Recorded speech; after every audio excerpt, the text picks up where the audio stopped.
Friends, welcome to Ayesha గారి వంటగది. ఈరోజు మనం ఇంట్లోనే కోవా పూరి ఎలా చేయాలో చూడండి.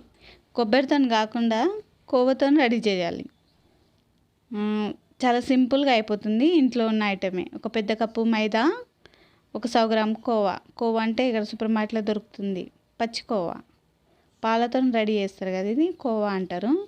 1/2 కప్పు షుగరు, చక్కెర, ఒక ఫుల్ కప్పు ఆయిల్, చిన్న కప్పు రవ్వ. రవ్వ అంటే ఉప్మా రవ్వ. ఒక చిన్న కప్పు నెయ్యి. ముందే గ్యాస్ పైన గిన్నె పెట్టేసి నెయ్యి వేయాలి. నెయ్యి వేడైన తర్వాత ఇది ఉప్మా రవ్వ ఉంటుంది కదా, ఉప్మా రవ్వ ఫ్రై చేసుకోవాలి. మంచిగా ఫ్రై అయిన తర్వాత వేరేది వేయాలా. ఫ్రై కాకముందు ఇందులో ఏది వేయద్దు, సిమ్ మీద పెట్టాలి. ఎందుకంటే ఉప్మా రవ్వ కదా, ఫ్రై చేస్తుండే మాడిపోతుంది. అది చూసుకొని చేయాలి. ఇట్లా కోవా ఉంటుంది కదా, ఇట్లా వేరే వేరే చేయాలి. కొద్దిగా ప్లేట్లు వేసుకొని మంచిగా కుల్ల వేసేసి విడివిడిగా అయిన తర్వాత రవ్వలో కలపాలి. ముద్దకు ముద్ద అట్లనే వేయద్దు, పచ్చి పచ్చిగా ఉంటుంది కోవా, పచ్చి వాసన వస్తుంది. మంచిగా రవ్వలో వేసేసి ఇట్లా ఒక 5 మినిట్స్, ఎక్కువసేపు ఫ్రై చేయొద్దు, ఒక 5 మినిట్స్. ఎందుకంటే రవ్వ కలుపుతాం కదా, కోవా పల్సగా ఉండదు, చాలా థిక్గా ఉంటుంది, గట్టిగా అవుతుంది. అట్లా డైరెక్ట్ కోవా ఫ్రై చేస్తే పల్సగా అయిపోతుంది అది. అందుకోసం కొద్దిగా రవ్వ వేయాలి. ఉప్మా రవ్వ ఉంటుంది కదా, ఒక చిన్న కప్పు, ఎక్కువ వేయద్దు, ఒక చిన్న కప్పు రవ్వ వేయాలి. రవ్వ వేయడం వల్ల థిక్గా ఉంటుంది. అది చూసుకొని చేయాలి. రవ్వ ఎంత తక్కువ వేస్తే అంత టేస్టీ ఉంటుంది. రవ్వ ఏమన్నా 100 గ్రాములు, ఇది 100 గ్రాములు కాదు, తక్కువ వేయాలి కోవా. చక్కెర ఉంటుంది కదా, 1/2 కప్పు.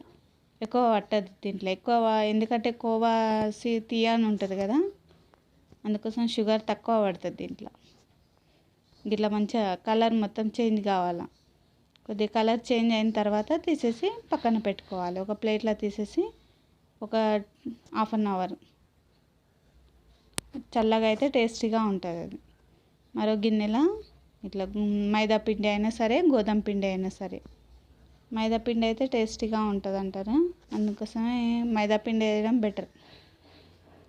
ఇట్లా మైదా పిండిని ఒక 1/2 అవర్ తడిపేసి వాటర్తోనైనా సరే, పాలతోనైనా సరే ఇట్లా పక్కన పెట్టుకుంటే మెత్తగా అవుతాయి పూరీలు అంటారు, గర్జలు అంటారు. ఇట్లా మెత్తగా మంచిగా తడుపుతూ ఉండాలి. చేతితో నేను ఎట్లా చేస్తున్నాను అలా చేయాలి. పిండి 1/2 అవర్ తడిపి పెడితే మెత్తగా అవుతుంది పిండి. అప్పటిదప్పుడు చేస్తే గట్టిగా అవుతాయి. అది ఒక్కటి చూసుకోవాలి. దీంట్లో నేను ఎట్లా చేస్తున్నాను, రౌండ్ షేప్లో అన్నీ రెడీ పెట్టుకొని ఒకదాని తర్వాత ఒకటి. ఈ పూరీలు అయితే 1, 2 తింటే అయిపోతుంది, తినలేం మనం, అంత టేస్టీగా ఉంటాయి ఇవి. ఎక్కువ షుగర్ ఉంటుంది కదా, అందుకోసమే మంచిగా టేస్టీగా ఉంటుంది. ఇంట్లో ఒకసారి ట్రై చేయండి, చూడండి. తీయగా ఉంటాయి ఇవి. ఎప్పుడు కొబ్బరితో కాకుండా ఇలా చేసి పిల్లలకి ఇస్తే మంచిగా తింటారు. పాలతో చేసింది కదా కోవా, పూరీలలో ఎక్కువ టేస్ట్ వస్తాయి. 1, 2 తింటారు, అంతే, సరిపోయింది మమ్మీ చాలు అంటారు. కొబ్బరిది అయితే 6, 7 తిన్నా కానీ అట్లనే ఇంకా తినాలనిపిస్తుంది. కోవా 2 తింటే చాలు, ఇక బాగా టేస్టీగా ఉంటాయి కాబట్టి పిల్లలు హాయిగా తినేస్తారు. నేను ఎలా చేస్తున్నాను చూడండి. కొద్దిగా పూరీలలో ఇట్లా పెట్టేసి ఇట్లా ఫినిష్ చేయాలి. వాటర్ అయితే వాటర్ పెట్టండి, లేకుంటే పాలు ఉంటే పాలు పెట్టండి. ఒక్కొక్కటి ఇట్లా చేస్తూ ఉండాలి. చేసేసి అన్నీ పక్కకు పెట్టుకున్న తర్వాతనే ఆయిల్ వేడి చేయాలి. ఇట్లా మొత్తం అన్నీ ఇంట్లోనే కూర్చుని మంచిగా ఒక్కొక్కటి అన్నీ చేయాలి. చేసిన తర్వాత ఆయిల్ వేడి చేయాలి. ముందుగా ఆయిల్ వేడి చేయొద్దు. నేను ఎట్లా చేస్తున్నాను చూడండి. అట్లా అన్నీ రెడీ అయిన తర్వాతనే చేయాలి.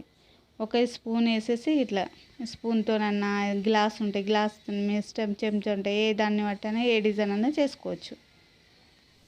ఇట్లా చేసిన తర్వాత ఆయిల్లో డీప్ ఫ్రై చేయాలి.